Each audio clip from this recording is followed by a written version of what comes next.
شادی کی سالگرہ ہو یا پیدائش کی سالگرہ ہو، گنجائش ہے۔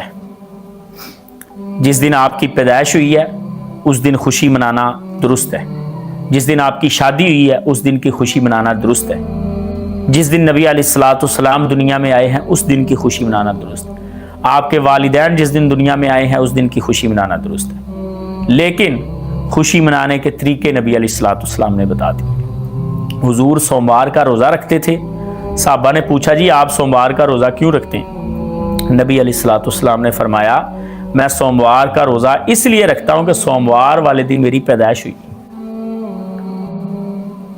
یہ خوشی منانے کا طریقہ ہے۔ روزہ رکھیں، شکرانے کے نوافل پڑھیں، اللہ کا شکر ادا کریں، مہمانوں کو بلا کے کھانا کھلا دیں، رشتہ داروں کو، غریبوں مسکینوں کو، سب کو کھلا دیں۔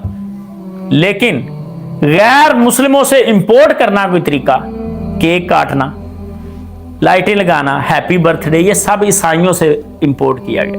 یہ عیسائیوں کا طریقہ ہے کرسمس والا۔ غیر مسلموں کے طریقوں کے مطابق نہ خوشی منائیں، مسلمانوں کے طریقوں کے مطابق منائیں۔ آپ اپنی خوشی کو سیلیبریٹ کریں، کوئی حرج نہیں۔